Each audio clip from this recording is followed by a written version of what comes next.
Good morning बच्चों। तो आज कई सारे वीडियो पढ़ेंगे आपके ना, सबको देखिएगा बारीकी से क्योंकि एग्जाम के लिए बहुत इंपॉर्टेंट है। आज संडे है, मेरे पास भी टाइम है, तो आज कोशिश करूंगा कि ज़्यादा से ज़्यादा वीडियो बना के डाल दिया जाए। बिंदास पढ़ते रहिए। चलिए बेटा, तो फ्यूल सेल आपके इलेक्ट्रोकेमिस्ट्री का एक सबसे इंपॉर्टेंट क्वेश्चन है। फ्यूल सेल, ईंधन सेल क्या होता है? तो फ्यूल के बारे में ये देखा जाए, यह जो सेल होता है इतना बेहतर क्यों है इसके बारे में बता दूं कि फ्यूल सेल के बारे में पहली बात की, जो फ्यूल सेल होता है यह डायरेक्ट हीट एनर्जी को यह बदल सकता है डायरेक्ट इलेक्ट्रिकल एनर्जी में। Fuel cell can able to change heat into direct electrical energy, यह हीट को डायरेक्ट इलेक्ट्रिकल एनर्जी में कन्वर्ट कर सकता है।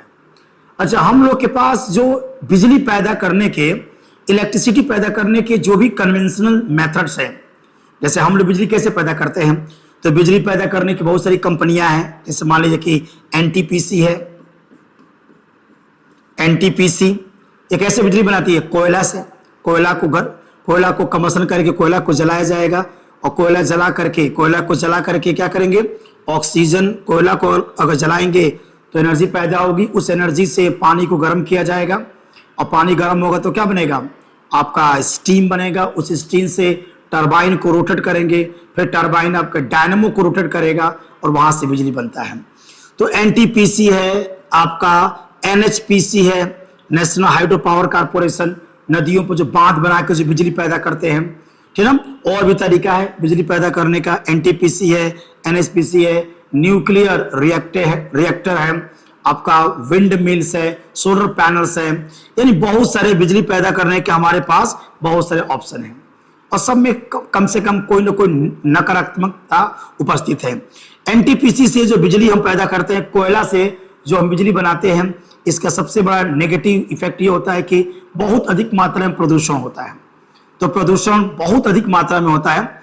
एनएचपीसी, नदियों में बांध बना के जो भी हम बिजली पैदा करेंगे, अगर मान लें कि एक नदी पर डैम बनाया जाता है, डैम का खर्चा, डैम बनने के बाद पीछे जो होता है जल भराव की स्थिति आ जाती है। पानी बहुत कई हेक्टेयर भूमि जलमग्न हो जाती है, मैंने लोगों को विस्थापित करना पड़ता है और इसकी वजह से जो बहुत अधिक से अधिक जमीन जब पानी में डूब जाएगी, भूमि दलदली हो जाती है, मैंने बहुत सारे साइड इफेक्ट इसके हो सकते हैं ना। सबसे पहले कि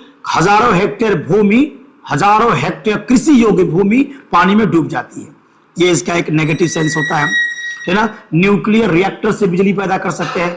न्यूक्लियर रिएक्टर से बिजली पैदा करने में जानते ही हैं कि न्यूक्लियर जो रिएक्टर्स होते हैं उसमें यूरेनियम का यूज किया जाता है, यूरेनियम 235, और यूरेनियम एक रेडियो एक्टिव मटेरियल्स होता है। अगर मान लीजिए कि इससे रेडिएशन अल्फा बीटा गामा का रेडिएशन होने का डर होता है। अगर बाई चांस ब्लास्ट हो गया, चेरनोबिल की घटना जानते होंगे, अगर न्यूक्लियर रिएक्टर ब्लास्ट करेगा तो एटम बम जैसा वो काम करेगा, हजारों लोग मारे जाएंगे। तो ये भी एक खतरा है ना। विंड मिल से जो बिजली पैदा करते हैं यह प्रकृति पर निर्भरता है, हवा चलेगी हवा नहीं चलेगी। सोलर पैनल से जो बिजली पैदा करते हैं उसकी वर्क इफिशिएंसी उतनी ज्यादा नहीं है जितना हमारा डिमांड है। कुल मिलाकर के बिजली पैदा करने का जो सबसे ये एनटीपीसी, हालांकि NTPC is not a good option to produce electric current, लेकिन अभी भी हमारे पास मजबूरी है कि भारत भी सबसे ज्यादा बिजली जो पैदा करता है वह एनटीपीसी माने कोयला से बिजली को बनाया जाता है और अत्यधिक मात्रा में प्रदूषण हो रहा है। लेकिन ये जो फ्यूल सेल है बेटा, इनमें एक और दिक्कत होती है कि जितने भी नॉन कन्वेंशनल मेथड से बिजली पैदा कर रहे हैं बेटा, इनकी जो वर्क इफिशियंसी होता है वह 40% होता है। माने कोयला को जला करके 100 जूल एनर्जी पैदा करेंगे तो 100 जूल में से केवल 40 जूल ही बिजली बनेगी, तो बाकी एनर्जी बेकार चली जा रही है। क्योंकि जितने भी एनटीपीसी एनएचपीसी बिजली जो बन रही है उनकी वर्क इफिशियंसी ना, बिजली पैदा करने की जो क्षमता है वो लगभग 40% है। और देखिए जो फ्यूल सेल से जो हम इलेक्ट्रिसिटी को प्रोड्यूस कर रहे हैं उसकी वर्क इफिशियंसी क्या है? 70% है। एक और खास बात है, इसमें कोई प्रदूषण नहीं है बेटा, कोई प्रदूषण नहीं है, बल्कि इसका जो रेज्यूडर है, इसका जो अपशिष्ट पदार्थ है वो तो अमृत है, शुद्ध पानी, शुद्ध पानी मिलने वाला है। तो हम लोग हाइड्रोजन ऑक्सीजन फ्यूल सेल पढ़ेंगे और उसका जो रेज्यूडर्स है, एक तो वर्क इफिशिएंसी 70% और इसका जो अपशिष्ट पदार्थ है वह शुद्ध पानी है, प्योर H2। तो कोई वायुमंडल के लिए कोई खतरा भी नहीं है, एकदम बेहतरीन है आपका फ्यूल सेल। इस फ्यूल सेल को बनाया गया था अपोलो जो स्पेस प्रोग्राम था, स्पेस प्रोग्राम है ना बेटा, नासा है ना, माने अमेरिका जब अपोलो जो एडवेंचर अपोलो स्पेस प्रोग्राम मैंने कि जब वो मून पर जा रहा था तो उसी दौरान इस फ्यूल सेल को बनाया गया और जितने भी अंतरिक्ष यात्री थे इसी फ्यूल सेल से बिजली पैदा किए और इसका जो अपशिष्ट जो पानी मिला उस पानी को यूज भी किया पीने के रूप में। तो कितना बढ़िया तरीका है, बिजली भी आपको मिलेगा और इसके साथ साथ आपको शुद्ध पानी भी मिल सकता है। माने वायुमंडल के दृष्टिकोण से कोई भी हानिकारक प्रभाव नहीं छोड़ता है, इसलिए ये बढ़िया है फ्यूल सेल। फ्यूल सेल क्या है, इसको स्टार्ट करते हैं हम। तो फ्यूल सेल, हम लोग जो फ्यूल सेल पढ़ने वाले हैं वो हाइड्रोजन ऑक्सीजन को मिला करके फ्यूल सेल हम लोग बनाएंगे। एक्चुअली जब हाइड्रोजन गैस को ऑक्सीजन के साथ जलाया जाता है, इसमें कैटलिस्ट होता है प्लैटिनम, और ये पानी जब बनता है तो इसमें बहुत ज्यादा एनर्जी क्या होती है, प्रोड्यूस होती है, और इसी एनर्जी को कन्वर्ट कर दिया जाएगा इलेक्ट्रिकल एनर्जी में बाय यूजिंग फ्यूल सेल। तो फ्यूल सेल क्या करेगा, जब भी हाइड्रोजन ऑक्सीजन के साथ जलाया जाएगा तो वाटर बनेगा, वाटर के साथ साथ एक एनर्जी प्रोड्यूस होती है और यह एनर्जीज को हम लोग इलेक्ट्रिकल एनर्जी में कन्वर्ट कर सकते हैं। कैसे कन्वर्ट करेंगे इसी के बारे में हम लोग को पढ़ना है। तो चलिए फ्यूल सेल देखते हैं कैसे बनता है। फ्यूल सेल बनाने के लिए सबसे पहले एक कंटेनर ले लीजिए और इस कंटेनर में क्या करिए, इस कंटेनर में ग्रेफाइट के 2 पोरस इलेक्ट्रोड लीजिए। ग्रेफाइट के 2 पोरस इलेक्ट्रोड, पोरस छिद्रयुक्त पोरस इलेक्ट्रोड ले लीजिए। देखिए बेटा, ये है ग्रेफाइट के पोरस इलेक्ट्रोड, ग्रेफाइट के पोरस इलेक्ट्रोड हमने ले लिया है। बहुत इजी है, ग्रेफाइट के पोरस इलेक्ट्रोड मैंने ले लिया और उसमें जगह जगह हम एक कैटलिस्ट यूज करेंगे प्लैटिनम। इसमें प्लेटिनम की जालियां लगी होती है, अंदर क्या होंगे, प्लेटिनम की गेज, प्लेटिनम की जाली लगा देंगे। प्लेटिनम में कैटलिस्ट का यहां काम करेगा। इसके बाद इसमें यहां से हम पास करेंगे कौन सी गैस, हाइड्रोजन गैस, और ये हम लोग का बन जाएगा एनोड। ये क्या बन जाएगा, एनोड। और इधर से हम पास करेंगे इसमें कौन सी गैस, ऑक्सीजन गैस, और ये बन जाएगा हम लोग का कैथोड। ये बन जाएगा कैथोड। और बीच वाले चैम्बर में, बीच वाले चैम्बर में हम यूज करेंगे KOH। क्या यूज करेंगे, KOH जो इलेक्ट्रोलाइट होता है। और यहां से एकदम शुद्ध पानी आपका बाहर की तरफ क्या होगा, निकलेगा। मैंने इसमें एनोड बताया बेटा, एनोड क्या है, तो इसका जो एनोड है, एनोड इसका है हाइड्रोजन गैस, एनोड है। इसका कैथोड अगर देखा जाए तो कैथोड का जो काम कर रहा है वह ऑक्सीजन गैस, और इसमें जो इलेक्ट्रोलाइट यूज किया जा रहा है, जो इलेक्ट्रोलाइट हम यूज कर रहे हैं वह है KOH एक्वस। और उसके बाद चौथा है इसकी जो वर्क इफिशियंसी है ईटा, इसकी जो वर्क इफिशियंसी है delta G gives energy by enthalpy minus के NEF, और बाई डेल्टा H लगभग 70%, 70 से लेके 75% तक इसकी वर्क इफिशियंसी होती है।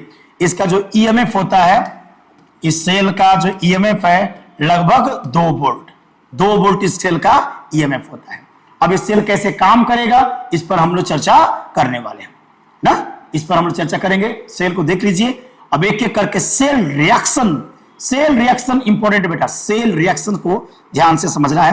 This is the best device to produce the electric current, क्योंकि इसकी वर्क एफिशिएंसी 70% है और बाकी तरीके से जो बिजली पैदा करते हैं उनकी वर्क एफिशिएंसी अप्रोक्सीमेटली 40% होता है। तो उनसे बेहतर है, उनसे बेहतर है। ओके, अब देखिए हम लोग सेल रिएक्शन पढ़ते हैं। तो चलिए सेल रिएक्शंस सबसे पहले देखते हैं at anode. At anode, anode पर क्या रिएक्शन होगा? एनोड की परिभाषा क्या है? जहां ऑक्सीडेशन होता है, जहां ऑक्सीडेशन होता है, जहां ऑक्सीडेशन होगा उसे हम क्या कहेंगे? एनोड कहेंगे। ऑक्सीडेशन जहां होगा उसको एनोड कहा जाएगा। और हाइड्रोजन, अगर हम हाइड्रोजन का ऑक्सीडेशन कर दे बेटा, हाइड्रोजन का ऑक्सीडेशन करेंगे तो हाइड्रोजन का ऑक्सीडेशन करेंगे तो क्या बन जाएगा? पानी। क्योंकि ऑक्सीडेशन का मतलब क्या होता है? ऑक्सीजन को जोड़ना। और हाइड्रोजन से ऑक्सीजन जोड़ देंगे तो वाटर बन जाएगा। अब इसको बैलेंस करिए बेसिक मीडियम में, बैलेंस करो। बैलेंस करने का नियम, पहले बैलेंस करते हैं मेन एटम, फिर बैलेंस करते हैं ऑक्सीजन को बैलेंस करेंगे।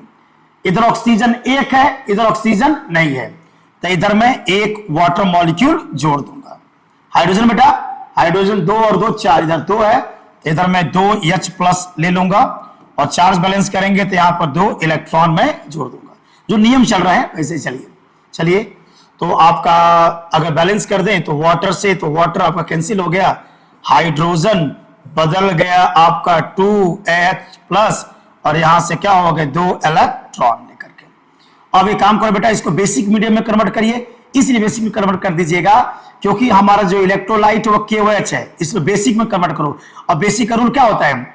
जितने हाइड्रोजन आयन होते हैं उतने ही हाइड्रोक्सिल आयन दोनों तरफ हम जोड़ देंगे। तो यहां मैं जोड़ दूंगा बेटा 2OH माइनस और इधर भी मैं जोड़ दूंगा 2OH माइनस। और देखो तो क्या बन गया, जोड़िए तो यहां हो जाएगा हाइड्रोजन और प्लस 2OH माइनस और गिब्स। गिब्स कितना बेटा? इनको जोड़ दीजिए तो पानी का 2 मॉलिक्यूल, 2 वाटर मॉलिक्यूल और ये हो जाएगा 2 इलेक्ट्रॉन। ये रहा बेटा एनोड पर होने वाला रिएक्शन। थोड़ा इसमें 2 से गुणा कर दीजिए क्योंकि हमारा कैथोड वाले में 4 इलेक्ट्रॉन मिलेगा, तो इसमें 2 से गुणा कर दीजिए। अब इसमें 2 से गुणा कर देंगे तो मिल जाएगा 2 hydrogen plus 4OH minus 1 Gibbs 4H2O और प्लस के 4 इलेक्ट्रॉन। ये आपका बन गया समीकरण नंबर 1। समीकरण नंबर 1, ठीक है बेटा। ये हम लोग का रिएक्शन रहा, कहां? एनोड पर होने वाला रिएक्शन है। 2H2 plus 4OH minus gives 4H2O plus 4 electron. Electron दाईं तरफ चिपकने का मतलब ऑक्सीडेशन हो रहा है। जल्दी हल करो बेटा एकदम।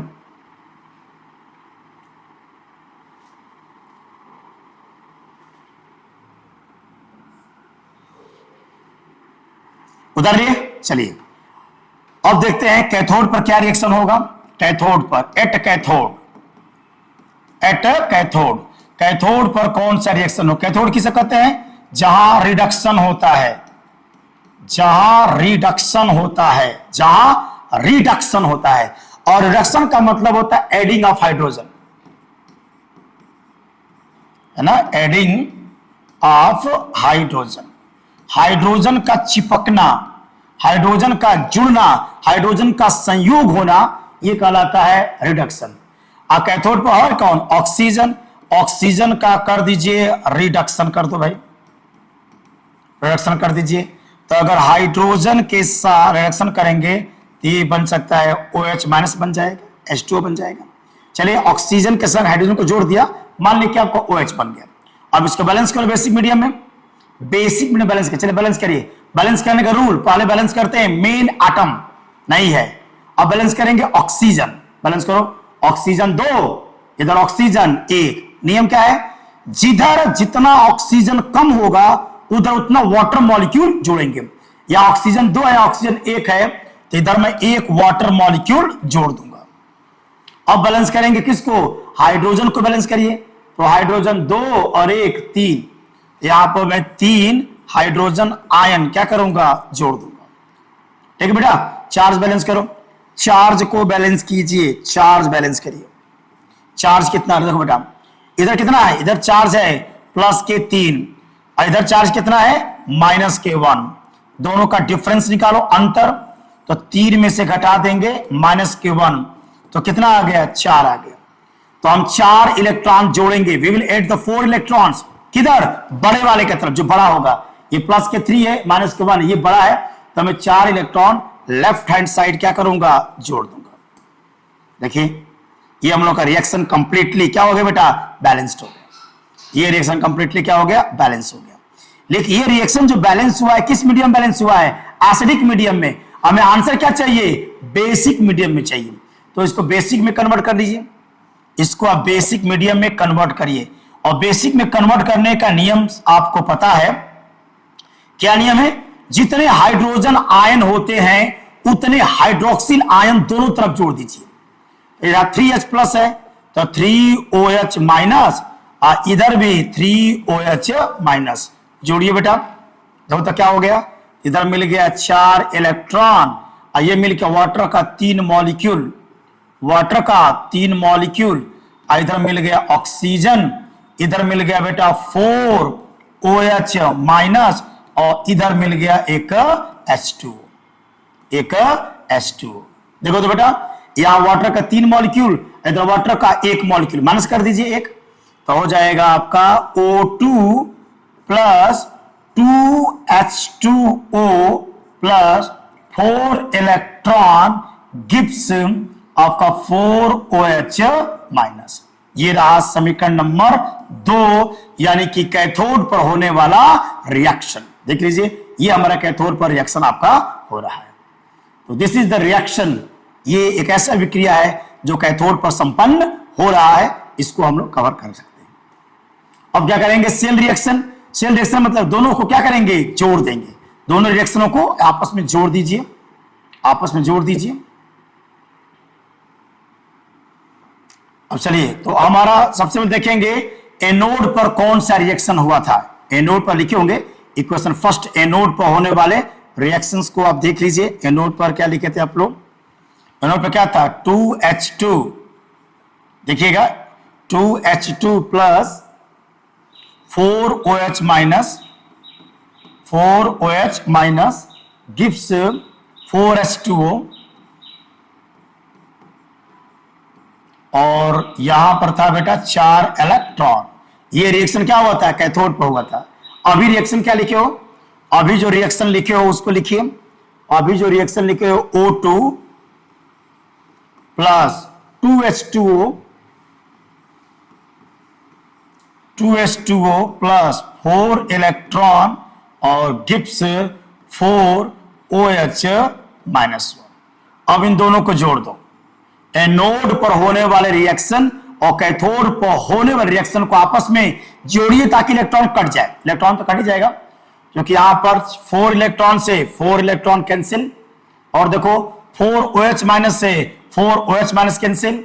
इधर देखिए वाटर का 2 मॉलिक्यूल, इधर वाटर का 4 मॉलिक्यूल, तो ये 2 ये रहा 4, कट करके कितना बचेगा, 2 मॉलिक्यूल बचेगा। अब उतार दो, क्या बचा, तो बच गया 2H2 और प्लस O2 और गिव्स क्या मिल गया, 2H2O। ये रहा सेल रिएक्शन। यानी कितना आसान है बेटा। फ्यूल सेल हाइड्रोजन ऑक्सीजन से क्रिया करके वाटर बनाएगा और इस प्रोसेस में कुछ एनर्जी प्रोड्यूस होगी और उस एनर्जी को डायरेक्टली हम इलेक्ट्रिकल एनर्जी में कन्वर्ट कर सकते हैं। इस सेल से जो बिजली पैदा होती है उसकी वर्क इफिशियंसी 70% होता है, और इस सेल से जो अपशिष्ट पदार्थ जो रेजिडुअल्स पैदा हो रहे हैं वह क्या बेटा, प्योर H2O, शुद्ध पानी मिलेगा। तो इसका मतलब कि इको फ्रेंडली टेक्निक है to produce the electric current. बिजली पैदा करने का सबसे बढ़िया तरीका है एक फ्यूल सेल की मदद से। फिर भी हम फ्यूल सेल मार्केट में उपलब्ध नहीं है। इतनी अच्छी तकनीक होने के बावजूद भी अभी भी इस तकनीक से बिजली पैदा नहीं किया जा रहा है। इसे बहुत सारे कुछ रीजंस हो सकते हैं। एक है पहला बेटा कि जो उसमें जो कैटलिस्ट में यूज कर रहा हूं, जो कैटलिस्ट है वो प्लैटिनम है और वो बहुत महंगा एक मेटल होता है। यानी इसका मतलब कि सेल को डिजाइन करने में जो कैटलिस्ट है वो थोड़ा सा महंगा कैटलिस्ट होता है। दूसरा ये होता है कि इसमें आपको हाइड्रोजन गैस को ऑक्सीजन गैस को क्या करना पड़ेगा, सिलेंडर में लेना होगा, तो उसको एक माने गैस को लिक्विड फॉर्म में उसको फ्यूल करके रखना होगा। मैंने इसको कैरी करना, ले जाना आना थोड़ा सा अनकंफर्टेबल है। बहुत बड़े बड़े 2 सिलेंडर होंगे, है ना। कैरी करना, इसको यूज करना थोड़ा सा मुश्किल है, माने कि हाई प्रेशर में हाइड्रोजन गैस को भरा जाएगा, ऑक्सीजन गैस को भरा जाएगा लिक्विड फॉर्म में। और इसमें जो इलेक्ट्रोलाइट होता है जो KOH, वो हाईली कोरोसिव होता है। गलती से कहीं अगर कहीं गिर उड़ गया तो बहुत ही क्या हो जाएगा, कोरोसिव नेचर का होने की वजह से डेंजरस होता है। कुल मिला के फिर भी इन कमिंग डेज आने वाले लाइफ में मुझे लगता है कि सेल का हम व्यापक स्तर पर प्रयोग करेंगे। अभी पूरा तालका मचाया हुआ पूरे विश्व में कौन सी, लिथियम बैटरी। लिथियम बैटरी का तालका है। लिथियम बैटरी हर जगह यूज किया जा रहा है और आप जानते भी हो कि लिथियम बैटरी का जो बैकअप होता है बहुत ज्यादा होता है, क्योंकि लिथियम एक ऐसा मेटल होता है जिसका SRP बहुत ज्यादा क्या होता है, नेगेटिव में होता है। ओके, लेकिन आने वाले समय में इस सेल का भी यूज किया जाएगा व्यापक स्तर पर, कमर्शियल स्तर पर इस सेल का मुझे लगता है कि बहुत बड़े पैमाने पर इसका यूज किया जाएगा। ठीक है madam, thank you, be happy, खूब मन ला के पढ़िए।